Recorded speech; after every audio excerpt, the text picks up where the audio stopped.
নমস্কার, এসো কিছু জানির একটা নতুন ভিডিওতে আপনাদের সকলকে স্বাগত। আজকে আমরা কথা বলবো ফ্লাড প্রিপেয়ারনেস নিয়ে। যে কোনো দুর্যোগে আমাদের তিনটে জায়গা কিন্তু সব থেকে বেশি প্রভাবিত হয়। একটি খাদ্য, দ্বিতীয় বাসস্থান, আর 3 নম্বর স্বাস্থ্য। যেহেতু প্রাকৃতিক বিপর্যয়ের সময় এবং তারপরে কিছু কন্টাজিয়াস ডিজিজের আউটব্রেক হতে পারে বা স্পেশাল হেলথ ইস্যু সামনে আসতে পারে, তাই আমাদের আগে থেকেই তৈরি হতে হবে। বিপদের আগেই সতর্কতামূলক প্রচার শুরু হয়ে যায়। যেহেতু আমি দাসপুর 2 ব্লকের সিনিয়র পেয়েছেন, তাই আমি এই ফ্লাড সিচুয়েশনে যে হেলথ ইস্যুগুলো হতে পারে মোস্টলি সেগুলো নিয়ে কথা বলবো। কিছু শুকনো খাবার এই সময় কিন্তু আমাদের কাছে থাকা ভালো। রান্না করে আমাদের প্রতিদিন কিছু খাওয়া যাবে এরকম কিন্তু বেসিক কিছু কাঁচামাল আমাদের কাছে থাকা প্রয়োজন। জীবাণুমুক্ত পানীয় জলের প্রয়োজন, বাসন মাজার জন্য পরিষ্কার জলের প্রয়োজন। যাদের বাঁধের কাছে বাড়ি তারা এখন সাবধানে থাকবেন।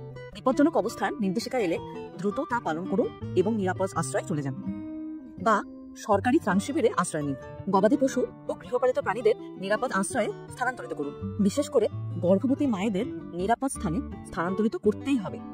হতেই পারে যে আপনার বাড়িটি হয়তো আক্রান্ত হবে না, কিন্তু হাসপাতালে যাবার রাস্তা যদি প্রভাবিত হয়ে থাকে তাহলে সেই সময় গর্ভবতী মাকে কিন্তু হাসপাতালে পৌঁছানোটা মুশকিল হতে পারে। সেক্ষেত্রে অ্যাংজাইটি বা ভয়ের কারণে যে কোনো সময় কিন্তু ডেলিভারি সময়ের আগে হতেই পারে। এই সমস্যা যাতে সম্মুখীন না হতে হয়, তাই বন্যার আগে মায়েদেরকে হাসপাতালের কাছাকাছি কোনো সেফ জায়গাতে শিফট করে দেওয়া অবশ্যই প্রয়োজন। আমাদের দাসপুর ব্লকের জন্য ঘাটালে মাদারহাট আছে। যদি আপনাদের কোথাও যাওয়ার অসুবিধা থাকে তাহলে মাদারহাটে মায়েদেরকে স্থানান্তরিত করুন।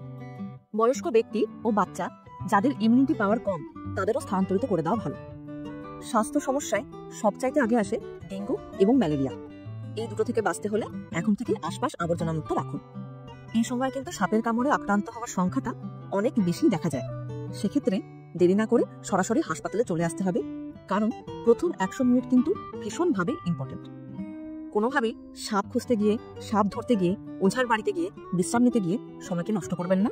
হাসপাতালে তাড়াতাড়ি আসুন। পর্যাপ্ত পরিমাণে এভিএস আছে, আপনাদের চিকিৎসা এখানেই হয়ে যাবে। পেটের অসুখ, ছোট চোট আঘাত, জ্বর, সর্দি, কাশি এমন কিছু হলে অবশ্যই নিজের নিকটবর্তী স্বাস্থ্যকেন্দ্রে যান।